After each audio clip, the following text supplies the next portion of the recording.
This is the high-purity reverse osmosis system. Commonly called the RO, it is a fully automated process with automatic controls and alarm system. An RO water system includes pre-filtration for particulate matter and chlorine reduction with carbon treatment. So, what is reverse osmosis? To best understand reverse osmosis, let's first look at normal osmosis. To illustrate, imagine a semi-permeable membrane with fresh water on one side and concentrated solution on the other, such as salt water. If normal osmosis takes place, the fresh water will pass through the membrane to dilute the concentrated solution.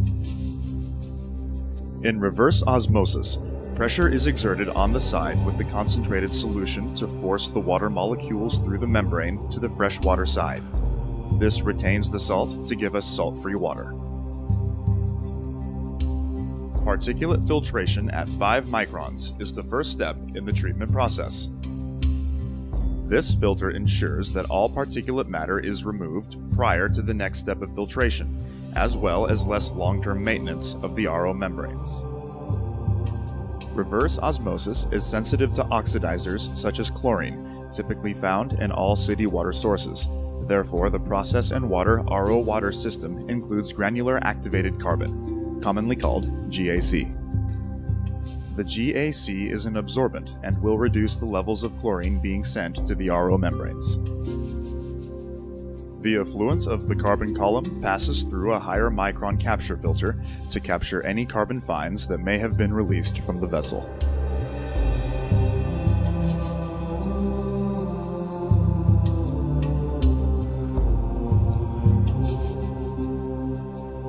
The influent water has been pre-treated and is now prepared to be processed through the reverse osmosis membrane.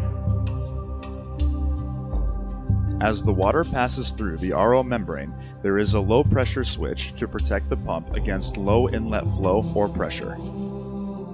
There are panel-mounted pressure gauges to monitor the pre-treatment and reverse osmosis inlet and outlet pressures. The neighboring control panel is used to monitor water quality and facilitate operational functions. There are 3 streams that exit the reverse osmosis process. The permeate water, which is the clean, filtered, or product water, passes through the permeate flow meter and is sent to the product water storage tank.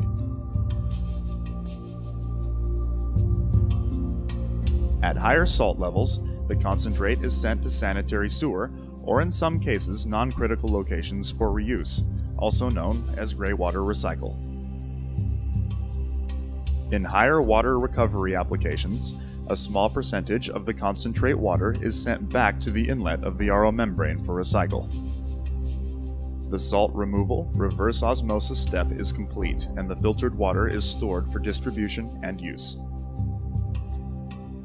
The product water is fed from the bottom of the tank to the distribution pump, where it will be post-treated before being fed to the facility points of use.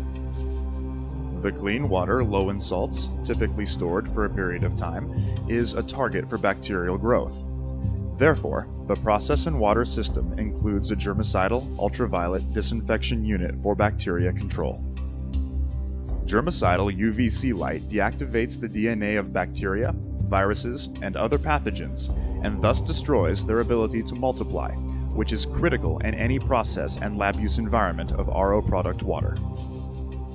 The UV-treated water is passed through a final filter, usually sub-micron, to filter any organic or non-organic matter from the subsequent ultraviolet treatment. In some cases, further ionic removal will be needed to meet deionized water quality. If this is required, Process and Water implements a DI polishing bed containing strong acid cation and strong basic anion resins to remove all remaining ionic constituents in the water. The product water has been post-treated and is ready to be sent to the points of use.